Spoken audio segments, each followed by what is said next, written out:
오늘 우리가 나눌 말씀은 마가복음 5장입니다. 마가복음 5장 21절부터 43절의 말씀입니다. 성도 여러분 반갑습니다. 한 주간 동안 잘들 지내셨죠? 예. 우리가 요즘 같아서는 매일매일의 삶 가운데서 참 하나님의 귀한 은혜를 깨닫게 됩니다. 한마디로 말하면 성도는 하나님의 은혜로 사는 사람들입니다. 우리는 예수 그리스도 안에서 하나님의 은혜를 보장받은 사람들이죠. 그렇지만 우리가 대부분의 삶을 사람들을 보면 그런 우리에게 보장된 은혜를 마음껏 누리지 못하는 것을 보게 됩니다.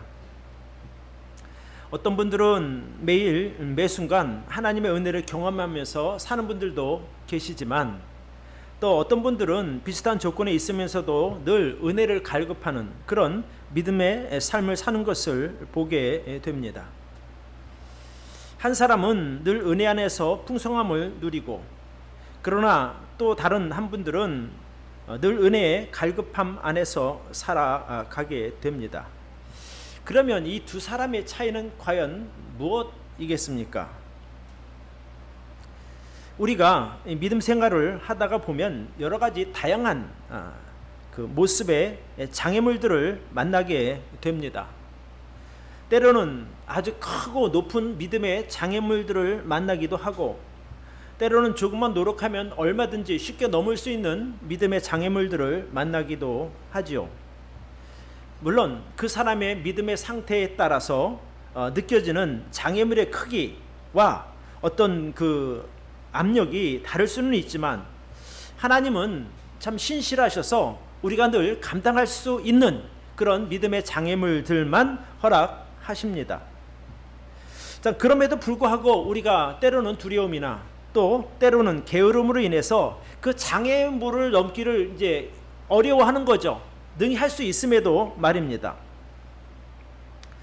그래서 오늘은 이 마가복음 5장에 나오는 회당장 야이로와 또 12해 혈류병을 앓았던 여인의 이야기를 통해서 하나님의 은혜를 가로막는 장애물들은 과연 어떤 종류이고 또 어떻게 하면 우리 삶에 있는 그 믿음의 장애물들을 쉽게 넘어갈 수 있는지에 대해서 같이 배워보도록 하겠습니다. 그래서 오늘 설교 제목도 제가 믿음의 장애물을 넘어라 이렇게 정해 보았습니다. 이게 정해놓고 보니까 참 제목이 멋진 것 같아요. 그렇죠? 예. 여러분들은 능히 여러분 앞에 놓인 믿음의 장애물들을 넘어갈 수 있다고 믿습니다. 혹시 나는 아직 좀 부족해 하는 분들은 오늘 설교 말씀을 잘 들으시면 됩니다. 첫 번째입니다. 같이 한번 읽읍시다. 시작. 믿음이 신실한 성도에게도 믿음의 장애물은 항상 존재합니다. 내가 믿음만 좋고 또 믿음이 성장한 성숙한 성도가 되면 아무 문제가 없다고 생각하는 것은 오산입니다. 항상 우리가 인생을 살다가 보면 내 믿음의 크기에 맞는 그런 또 그 어려움들을 만나게 되는 것을 우리가 경험하게 되죠. 그러니까 신실한 믿음의 사람에게도 예상치 못한 믿음의 장애물은 언제 어디 때든지 항상 존재합니다. 다만 문제는 그 당사자가 자기 앞에 있는 그 장애물을 얼마나 크게 느끼느냐에 있죠. 그 관건이라고 하는 것이.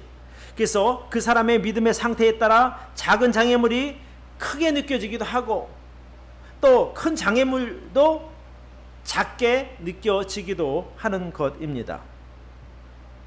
자, 이제 오늘 우리가 읽은 마가복음 5장의 내용을 보면 예수님께서 이제 갈릴리 바다 동쪽 거라사 지방, 즉 이방 그 지방에서 귀신을 쫓아내는 사역을 하시다가 이제 바다를 건너서 가버나움 쪽으로 오시게 됩니다.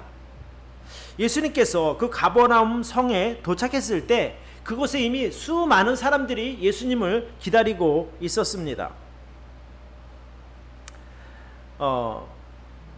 오늘 본문 21장을 제가 한 절만 읽어드릴게요. 예수께서 배를 타시고 다시 저편으로 건너가심에 큰 무리가 그에게로 모이거늘 이에 바닷가에 계시더니 이렇게 기록하고 있습니다. 그러니까 당시 갈릴리 지방에는 예수님의 그 능력에 대한 소문이 넓게 퍼져 있었습니다. 그래서 병에 걸렸다든지 귀신 들렸다든지 여러 가지 어려운 상황에 있는 사람들이 예수님을 만나고자 찾아왔던 것입니다. 가버나움 성에 이 많은 무리가 예수님을 기다리고 있었다고 하는 의미는 예수님의 도움을 받아야 할 만큼 심각한 그 문제를 안고 있는 사람들이 그만큼 많이 있었다는 얘기가 되죠. 그러니까 거의 대부분의 모든 사람들이 다 어떤 어려움이나 장애물들을 앞에 두고 살아간다, 이렇게 우리가 볼 수도 있는 것이죠. 그러니까 여러분에게만 그 힘든 일이 주어진 것이 아니라 모든 사람들에게 거의 문제들이 다 있다고 보시면 됩니다. 오늘 성경은 그 중에 한 인물에게 초점을 맞추며 시작합니다. 자, 22절과 23절을 보겠습니다. 회당장 중 하나인 야이로라 하는 이가 와서 예수를 보고 발 아래 엎드려 많이 간구하여 가로되 내 어린 딸이 죽게 되었사오니 오셔서 그 위에 손을 얹으사 그로 구원을 얻어 살게 하소서 하거늘, 이렇게 부탁을 합니다. 이 야이로라고 하는 사람은 가버나움에 있는 그 회당장의 참 역할을 맡고 있는 사람입니다. 당시 회당이라고 하는 것은 요즘으로 말하면 이제 교회 같은 것입니다. 그래서 일반 그 백성들이 가서 성경을 배우는 그런 장소이기도 한 거죠. 당시 그 회당장은 일반 백성들 가운데 신앙과 덕망을 갖춘 사람의 중에서 이제 뽑게 됩니다. 그래서 그 사람에게 회당의 관리를 맡기는 것이죠. 그러니까 당시 회당장이라고 하면 그 지역 사회에 영향력을 끼치고 또 사람들의 존경을 받는 위치에 있는 사람이라고 보시면 됩니다. 인격적으로나 신앙적으로 참 믿음이 신실한 회당장 야이로는 그 어려움 가운데 있었습니다. 자기의 그 12살 먹은 외동딸이 병으로 죽어가는 큰 고난 중에 있었죠. 그래서 자기의 그 사랑하는 외동딸이 죽어가고 있는 그런 상황이었으니 그가 얼마나 간절한 마음으로 예수님을 찾아왔겠습니까? 저는 누구든지 고난이나 어려움이라고 하는 그 믿음의 장애물 앞에서 우리가 예수님을 찾는 것은 성도로서 최고로 잘하는 일이라고 저는 믿습니다. 그러니까 우리가 어떤 문제를 만나든지 그 문제를 가지고 예수님 앞에 가서 내려놓고 도움을 요청할 수 있는 저와 여러분들이 되기를 바랍니다. 자, 딸로 인해서 마음이 몹시 조급했던 회당장 야이로가 예수님 앞에 엎드려서 이렇게 말을 하죠. 많이 간구하여 가로되 내 어린 딸이 죽게 되었사오니 오셔서 그 위에 손을 얹으사 그로 구원을 얻어 살게 해 주십시오 라고 부탁을 합니다. 자, 이제 예수님은 워낙 간절하게 이제 야이로가 요청을 하니까 그렇다, 좋다, 그러면 너희 집에 같이 가자, 이제 이렇게 말씀하시고 제자들과 함께 야이로의 집으로 향하고 있었습니다. 성경에 보니까 이렇게 나와 있어요.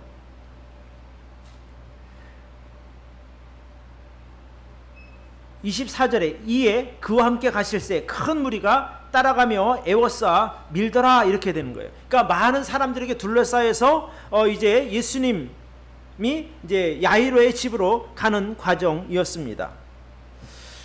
자, 무리와 함께 가다 보니까 걸음은 빠를 수가 없었겠지요.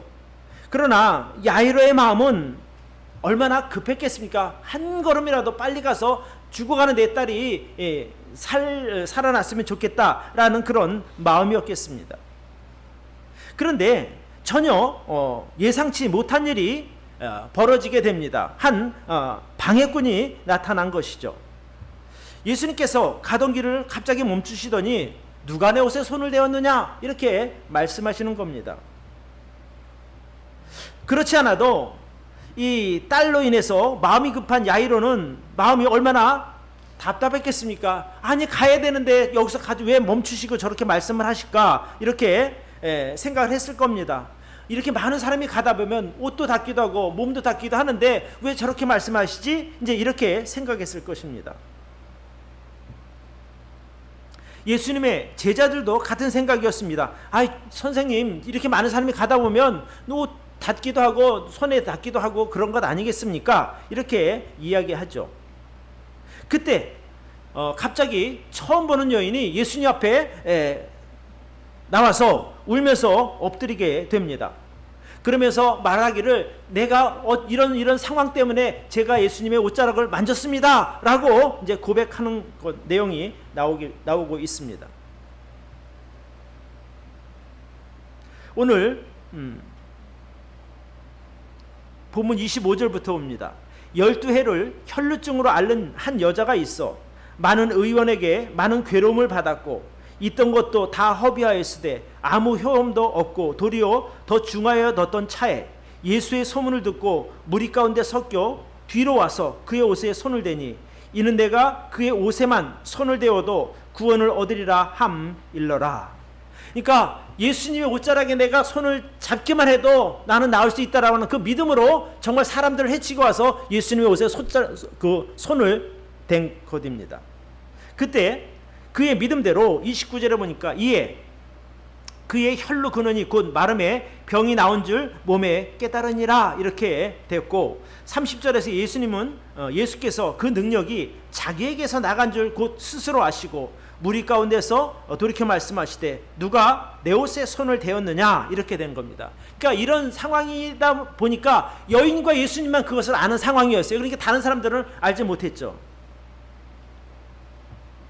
문제는 자기 딸이 죽어가고 있는 상태에서 예수님을 모시고 가서 살려야 되는 야이로의 그 마음이 너무나 조급했다는 거예요. 한시가 급한데 엉뚱한 사람이 나타나서 가는 길을 막았으니 얼마나 답답하고 안타깝겠습니까? 아마 보통 아버지의 심정 같았으면 저라도 그랬을 거예요. 아니 당신 지금 뭐 하는 거예요? 내 딸이 지금 살아야 되는데. 그렇잖아요. 나는 급하죠. 진짜 웬만한 사람 같으면 멱살에도 자꾸 흔들고 싶은 절로 가라고 나 지금 내 딸 살려야 된다고 아마 그렇게 얘기할 수 있을 것입니다. 또 한편으로 보면 예수님 지금 내 딸이 지금 죽어가고 있는데 지금 여기서 지체하실 그럴 시간이 없습니다. 한 걸음이라도 좀 빨리 가시면 좋겠습니다. 그런 마음이 안타까운 마음이 야이로의 마음에 있었을 것입니다. 만약에 여러분이 그 야이로의 입장이었다면 과연 어떤 태도를 취할 수 있겠습니까?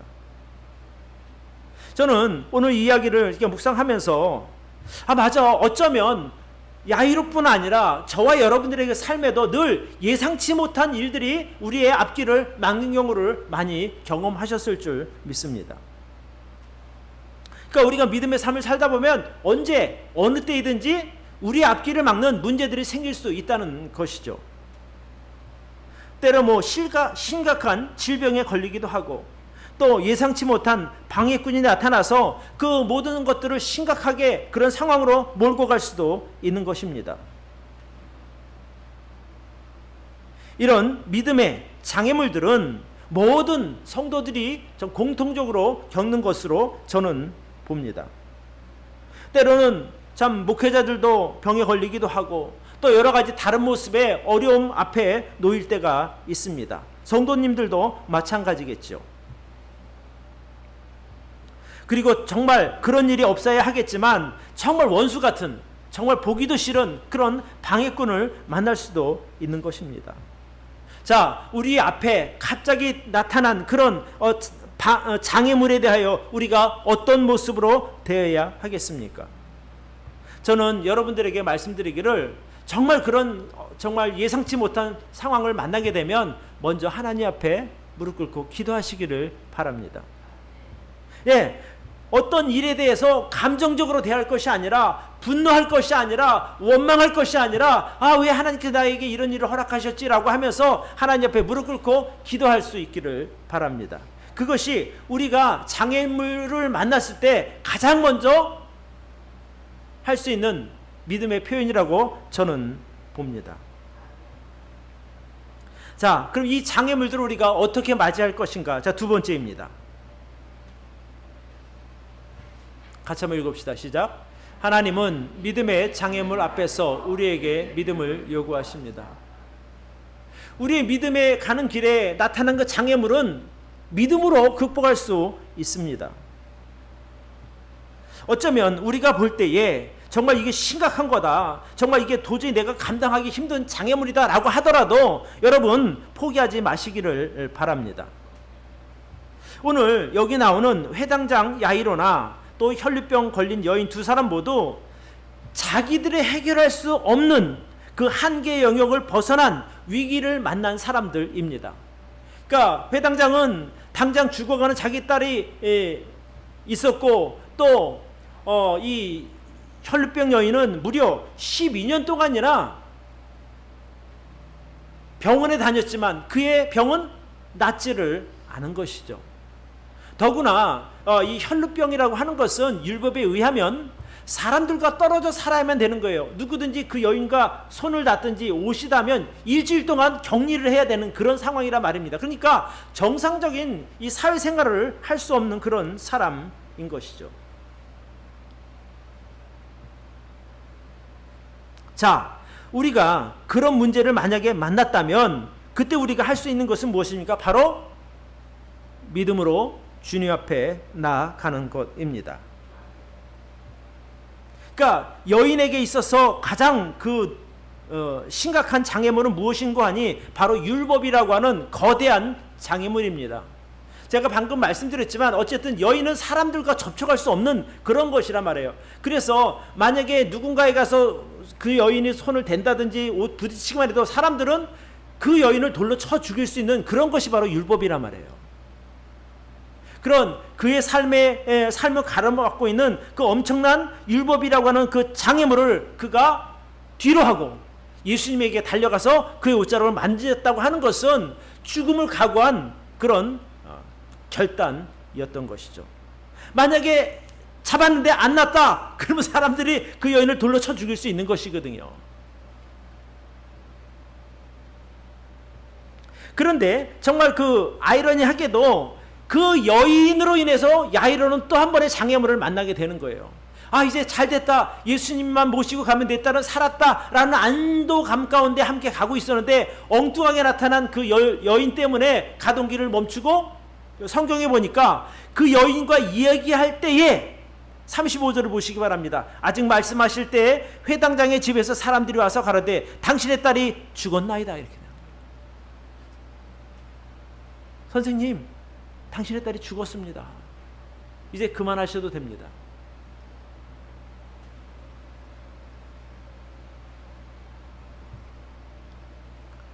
어쨌든 예수님은 갑자기 나타난 그 여인의 그런 사정을 듣고 이렇게 말씀하시죠. 성경에 보니까 33절입니다. 여자가 제게 이루어진 일을 알고 두려워하여 떨며 와서 그 앞에 엎드려서 모든 사실을 여짜온데 예수께서 가라사대 딸아, 내 믿음이 너를 구원하였으니 평안히 가라, 내 병에서 놓여 건강할지어다.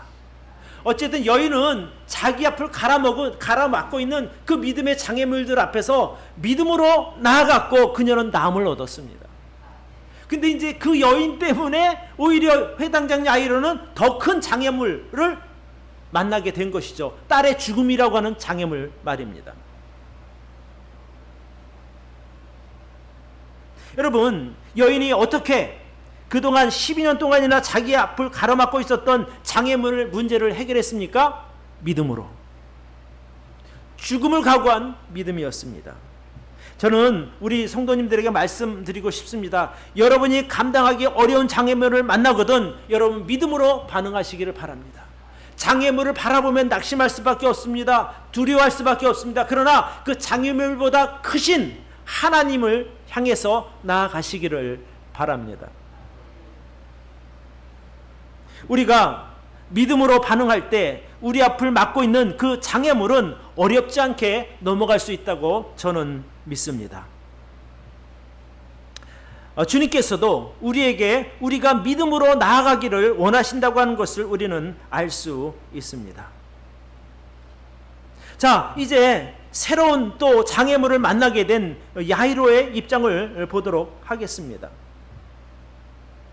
처음에 그가 예수님을 향해서 가서 엎드려서 정말 자기 딸을 살려달라고 기도했을 때 예수님이 기꺼이 그의 요청을 들어주셨단 말이에요.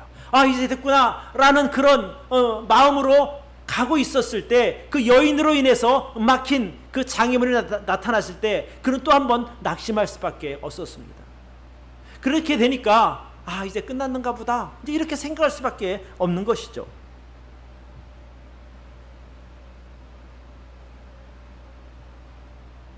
여러분, 지금 여러분들은 어떤 장애물을 마주하고 계십니까? 아마 어쩌면 여러분의 힘으로는 감당하기 힘든 그런 장애물을 만난 분도 계실 것입니다. 또 아니면 어떤 분들은 그냥 내가 조금만 믿음으로 반응하면 능히 넘을 수 있는 그런 낮은 장애물을 만난 분도 계실 것입니다. 그러면 어떤 장애물이 우리의 인생에 있어서 가장 어려운, 넘기 힘든 장애물일까요? 그것은 바로 내가 만난 거예요. 내가. 남의 것이 아무리 높아도 옆에서 볼 땐 정말 충분히 갈 수 있는데 라고 하지만 막상 자기 앞에 놓인 그 장애물을 만나게 되면요, 사람들은 버거워하는 거예요. 공통적으로. 그런데 여러분, 우리가 그런 장애물을 만났을 때 알아야 할 사실이 한 가지가 있어요. 오늘 그 고린도전서 10장 13절의 말씀을 좀 띄워주시기를 바랍니다. 우리 같이 한번 읽어볼까요? 시작. 사람이 감당할 시험 밖에는 너희에게 당한 것이 없나니 오직 하나님은 미쁘사 너희가 감당치 못할 시험당함을 허락지 아니하시고 시험당할 즈음에 또한 피할 길을 내사 너희로 능히 감당하게 하시느니라. 여기서 하나님이 미쁘시다라고 하는 것은 진실하다라는 거예요. 신실하다고 하는 거예요. 그래서 하나님은 진실하신 분이라서 사람이 감당치 못할 시험을 허락지 않는다는 거예요. 그러니까 이것을 바꿔 말하면 이런 거거든요. 여러분 앞에 가로막고 여러분의 앞길을 막고 있는 어떤 장애물이라 하더라도 하나님이 능히 여러분들이 뛰어넘을 수 있는 것이기 때문에 허락하셨다라고 믿으시기를 바라요. 아니, 나 저건 못 넘어. 이걸 이렇게 생각하지 말라는 거예요. 그러니까 여인에게 있어서 율법이라고 하는 그 거대한 장애물이 있었지만 여인은 그 장애물을 뚫고 예수님을 만졌단 말입니다. 그렇죠? 잘못하면 죽을 수도 있었는데, 그럼 이제 여기 있는 그 야이로 같은 경우는 죽음이라고 하는, 당신의 딸이 죽었습니다라고 하는 믿음의 장애물이 앞을 딱 맞닥뜨린 거예요. 여러분, 죽었는데 더 이상 뭐가 더 필요하겠냐는 거죠. 아, 끝났다라고 생각할 수 있었지만 예수님 뭐라고 말씀하시는 줄 아십니까? 36절을 보시기를 바랍니다. 예수께서 그 하는 말을 곁에서 들으시고 회당장에게 이르시되 두려워 말고 믿기만 하라. 모든 것이 끝났다라고 자포자기 할 뻔했던 야이로에게 예수님께서 믿기만 하고 두려워하지 말라고 말씀하십니다. 여러분, 믿음의 장애물을 만났을 때 그 장애물보다 크고 그 장애물도 만드신, 허락하신 꼭 하나님을 바라볼 수 있기를 바랍니다. 장애물에 집중하다가 보면 낙심할 수밖에 없고 두려워할 수밖에 없습니다. 그러니까 그 장애물을 보지 마시고 장애물보다 크신, 장애물 뒤에 계신 하나님을 볼 수 있기를 바랍니다. 그러면 우리는 어렵지 않게 내 앞에 있는 놓인 장애물을 뛰어 넘어갈 수 있다는 말씀입니다. 자, 세 번째입니다. 같이 한번 읽어볼까요? 시작. 아무리 절박한 상황이라도 끝까지 믿음의 끈을 놓지 말아야 합니다.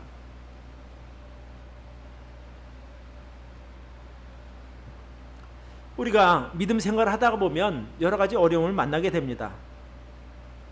아, 예수 믿으면 복 받는다 그러고 예수 믿으면 행복하다 그러는데 이런 어려움이 왜 생기지? 그렇게 의문을 가질 수도 있습니다. 또 정말 내가 감당하기 힘든 그 큰 문제를 만나기도 하게 되죠. 그러나 그럴 때라도 우리는 끝까지 믿음의 길에서 이탈하지 말기를 바랍니다. 그게 관건이에요. 끝까지 그 믿음의 자리를 지키는 것이죠. 정말 죽기 직전에 자기 딸을 고치기 위해서 예수님을 모시고 가던 그 회당장 야이로가 그 엉뚱하게 나타난 여인으로 인해서 지체되는 바람에 딸이 죽었다는 소식을 듣지 않았습니까? 자기 집에서 온 사람들, 하인들이 이렇게 말하거든요. 당신의 딸이 죽었으니 더 이상 선생님을 괴롭게 하지 마소서라고 이야기를 할 때 그 이야기를 듣는 회당장 야이로의 마음은 어땠겠습니까?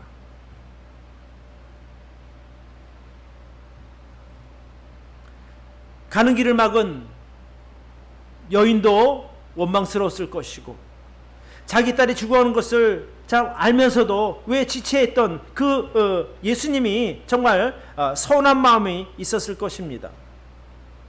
그러나 그런 야이로의 마음을 아시고 예수님께서 두려워 말고 믿기만 하라, 그러면 내 딸이 다시 살아날 것이다 라고 말씀하시는 예수님의 음성을 우리가 들을 수 있기를 바랍니다. 난 도저히 안 되겠어 라고 포기하고 싶을 때 예수님께서 여러분에게 말씀하십니다. 두려워 말고 믿기만 하라. 그러면 네 문제가 해결될 것이다. 야이로는 자기 딸이 죽었다고 하는 소식을 들었을 때 그는 절망했을 것입니다. 낙심했을 것입니다. 원망스러웠을 것입니다. 야이로뿐 아니라 그의 집에 그를 딸이 죽었다고 하는 소식을 듣고 온 수많은 사람들도 같이 아쉬워했고 슬퍼하는 것을 우리는 볼 수 있습니다. 자, 37절과 38절을 보겠습니다. 베드로와 야고보와 야고보의 형제 요한 외에 아무도 따라옴을 허치 아니하시고 회당장의 집에 함께 가사 헌화함과 사람들의 울며 심히 통곡함을 보시고, 이렇게 되어 있어요. 모든 사람들이 슬퍼했었고 모든 사람들이 그 회당장 딸의 죽음을 보고 정말 아쉬워하며 참 통곡하는 것을 우리는 볼 수 있습니다. 그때 예수님께서 이렇게 말씀하시죠. 39절입니다. 들어가서 저희에게 이르시되 너희가 어찌하여 헌화하느냐, 헌화하며 우느냐, 이 아이가 죽은 것이 아니라 잔다 하시니 저희가 비웃더라, 이렇게 성경은 기록하고 있습니다.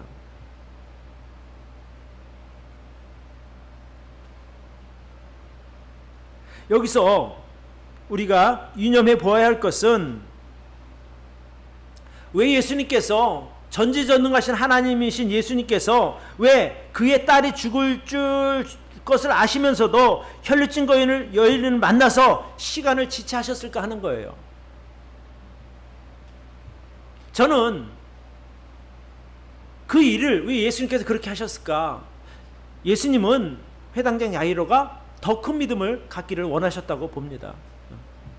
죽음도 초월하시는 능력을 가지고 계신 예수님의 능력을 야이로가 경험하기를 바랬던 거죠. 여러분, 믿음이라고 하는 것은 지식으로 아는 것이 아니에요. 야, 내가 이렇게 할 거야 라고 해서 믿음이 자라는 것이 아니라 한번 경험하고 나면 그 경험이 바탕이 되고 그 경험 위에 더 큰 믿음을 쌓을 수 있게 되는 겁니다.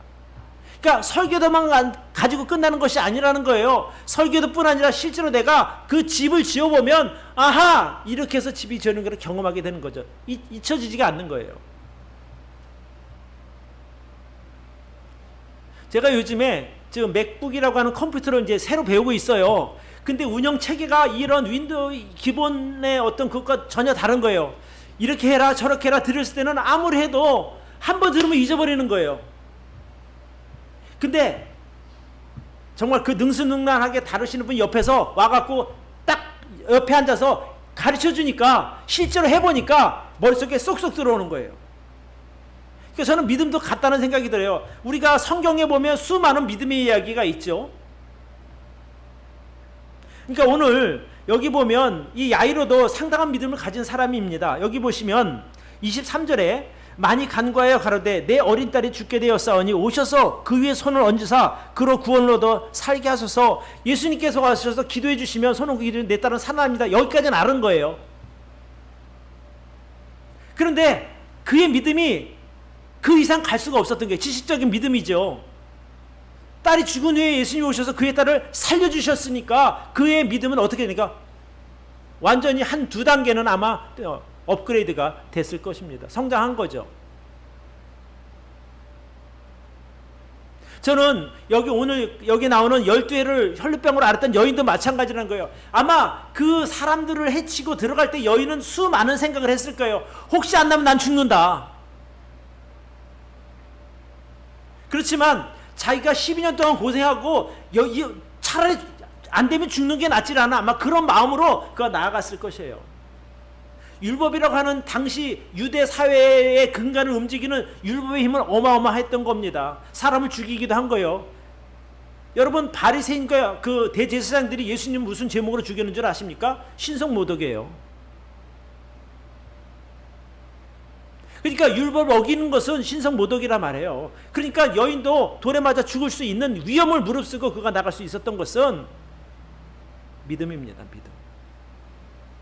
그래서 여러분, 아무리 절박한 상황이 되더라도 끝까지 믿음의 꼴을 놓지 마시기를 바랍니다. 예, 주님이 해주시니까.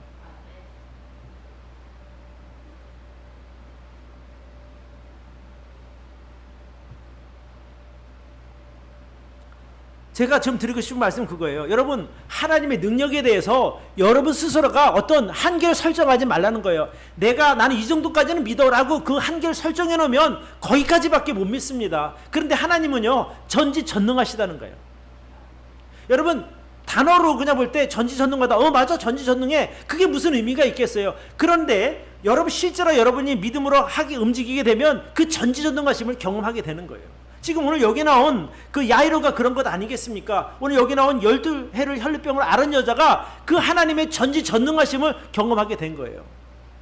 전지가 뭡니까? 모르는 것이 없다는 거예요. 전능이 무엇입니까? 부족한 능력이 하나도 없게, 못 고칠 병이 없는 것이고, 죽은 사람도 살리시는 것이고, 아니 이 온 우주를 창조하신 그 능력이 바로 하나님의 능력이 아니겠습니까? 그죠? 그러니까 그런 하나님을 의지하시기를 바랍니다. 그러면 아무리 절박한 상황에 놓이게 됐더라도 우리는 끝까지 믿음의 끈을 놓지 않을 수 있다는 거예요. 하나님 해주신다니까. 다른 건 몰라도 나 그거 하나는 믿어 라고 그 믿음의 끈을 꽉 붙들고 사는 그것이 우리를 살리는 길입니다. 내가 계산하면 답이 나오지 않습니다, 여러분. 아니, 내 지식 가지고 계산해보니까 더하기 빼기 곱하기 나누기 해보니까 답이 뻔하죠. 불가. 계산이 안 되니까요. 그런데 전지전능하신 하나님을 의지하게 되면은요, 계산이 의미가 없는 게 계산기가. 왜? 모든 것을 초월하시는, 모든 숫자도 초월하고, 모든 순번도 초월하고, 모든 규모도, 모든 거 다 초월하신 하나님께서 해주시면 끝이죠, 뭐.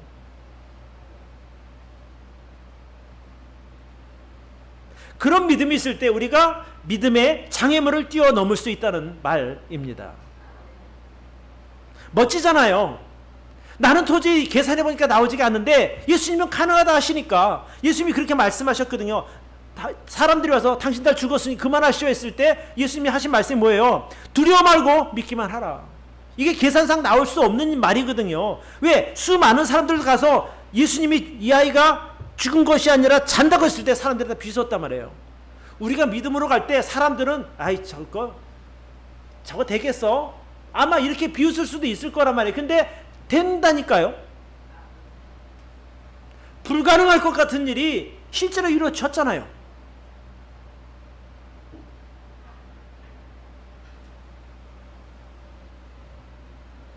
야이로가 자기 딸이 죽었다고 하는 그 소식을 듣고 모든 것을 포기하려 했을 때 예수님이 하신 말씀을 꼭 기억하시길 바랍니다. 두려워 말고 믿기만 하라. 저는 그 말씀이 하나님께서 여러분에게 주시는 말씀이라고 믿습니다. 그러면 그 말씀만 받아들이면 우리는 믿음의 장애물을 뛰어넘을 수 있는 거예요. 너끈하게 겨우 끙끙거리면서 넘어가는 것이 아니라 넉넉히 넘어간다고 저는 믿습니다. 아까 그 고린도전서 10장 13절에 그랬잖아요. 사람이 감당할 시험 받기는 너희가 당한 것이 없나니 너희가 시험 당할 쯤에 오직 피할 길을 내사 너희로 능히 감당하게 하시느니라. 그 실체가 오늘 여기 마가복음에 나오는 회당장 야이로, 그 다음에 12의 혈병하는 여인의 이야기라고 저는 믿습니다. 많은 사람들이 하나님 앞에 그 문제 들고 나가지도 않고 지레 겁먹고 그냥 포기한다니까요. 아니 내가 12년 동안 병원 다니는데 못 고쳤는데 예수님이라고 고칠까? 그 사람은 그냥 포기하게 되는 거예요. 그런데 이 12해를 앓은 이 혈병을 앓았던 여자는 사람들에게 소문을 듣고 믿음이 생긴 거예요. 아, 그래, 예수님께 나가서 옷자락만 잡으면 내 병은 낫는다. 그것이 오늘날 우리들에게 필요한 믿음이라고 저는 믿습니다. 정말 모든 것이 다 꼬여서 막 다 흐트러져서 아무 소망이 없어 보일 때 여러분, 야이로와 같은 믿음을 가지시기를 바라요. 그러면 살아남습니다. 죽은 자식도 살아난다는 거예요. 참, 오늘 이 말씀에 보면 그 12해 혈류병으로 앓은 여자의 그 상황이 어떠냐면, 여러분 25절로 26절을 한번 보시기를 바랍니다. 이 말씀이 여기 띄울 수 있나요? 25절 26절. 예, 여기 보면 제가 이제 색깔을 좀 다르게 해놨어요. 12해를 혈류병으로 앓는 한 여자가 있어 많은 의원에게 많은 괴로움을 받았어요. 그러니까 12년 동안 그 얼마나 힘들었겠냐는 거예요. 그죠? 그게 첫 번째 어려움이었고, 두 번째 있던 것도 다 허비하였으되, 그러니까 12년 동안 병원에 다니다 보니까 있는 재산 다 날려버린 거예요. 세 번째, 아무 효험이 없고, 이렇게 해요. 그렇게 수많은 돈과 시간을 썼는데 꽝인 거예요. 꽝. 낙심할만 하죠. 그리고 뭐라 그래요? 뒤에 보니까 도리어 더 중하여졌던 차에 이렇게 나와요. 그러니까 오히려 나아진 게 12년 동안 돈 들여서 치료했는데 나아진 거 요만큼도 없었던 거예요. 뭐라고 합니까? 더 중하여졌다는 거예요. 그런 네 가지의 어떤 장애물을 경험하면서도 여인은 포기하지 않았다는 거예요. 어떻게 해서든지 죽을 각오를 하고 예수님께 가서 그 옷자락을 붙잡은 거란 말이에요. 그러면 나는 산다. 근데 정말 신기하게도 그가 예수님 옷자락을 붙잡았을 때 몸에 그 예수님의 기운이 나서 그 몸의 모든 혈류 그게 말랐다는 것 아니겠습니까? 오늘 여기 본문에 그렇게 나왔어요.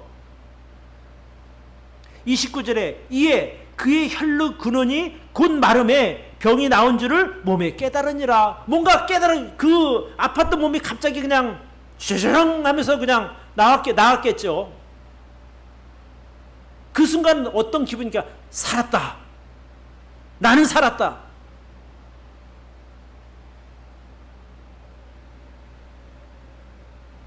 그 율법이라고 하는 거대한 그 장애물을 맡고 있었지만 그 여인의 믿음은 그거를 능히 뛰어넘었던 것입니다. 회당장 야이로도 똑같아요. 같은 얘기 반복하는 거예요, 여러분. 딸이 죽었다는 소식이 들었을 때 모든 것을 다 놓을 수밖에 없는 그런 절망적인 상황이었지만 그는 예수님의 말씀을 믿은 거예요. 두려워 말고 믿기만 하라. 여러분, 어떤 결과가 나왔는가 하니, 자, 우리 40절부터 한번 보겠습니다. 40절부터 42절까지. 네. 자, 제가 읽어드릴게요. 저희가 비웃더라. 예수님 말씀을 듣고 비웃었어요. 예수께서 저희를 다 내어보내신 후에 아이의 부모와 또 자기와 함께한 자들을 데리시고 아이 있는 곳에 들어가사 그 아이의 손을 잡고 가라사대 달리다 굼 하시니 번역하면 곧 소녀야 내가 네게 말하노니 일어나라 하심이라. 소녀가 곧 일어나 걸으니 나이 12살이라. 사람들이 곧 크게 놀라거늘 이렇게 됐어요. 뒤집어질만 하죠. 어떻게 죽은 사람이 살아나는 거예요? 야이로의 믿음이 자기 딸을 살린 겁니다. 만약에 예수님께서 그 여인에게 말할 때 내 딸 죽었답니다. 이제 다 필요 없습니다. 그냥 가시오라고 그가 예수님을 보내고 갔다면 그의 딸을 살 수가 없었던 거예요. 근데 야이로가 믿음이 있었거든요. 예수님 말씀을 듣고 네 알겠습니다. 그래서 모시고 갔잖아요. 사람들은 비웃었지만 예수님은 그 아이를 살려주셨단 말입니다. 사람들이 곧 크게 놀라거나. 저는 지금 우리 앞에 이 모양 저 모양으로 가로막고 있는 그 믿음의 장애물들이 분명히 존재할 것입니다. 크든지 작든지 간에. 그래서 오늘 이 12해 혈류병을 앓았던 여인의 믿음, 또 죽은 자기 딸을 살리는 그 야이로 회당장의 그 믿음이 바로 여러분의 믿음이 되고 저의 믿음이 되기를 간절히 바랍니다. 그러면 여러분 지금 얼마나 복잡하고 어려워요. 정말 참 쉽지 않은 이런 때를 살아가는 우리들에게 필요한 믿음이 어떤 믿음이냐? 바로 이런 믿음인 거예요. 믿음의 장애물을 뛰어넘는 그 믿음이 우리의 믿음 되기를 바랍니다. 기도합시다.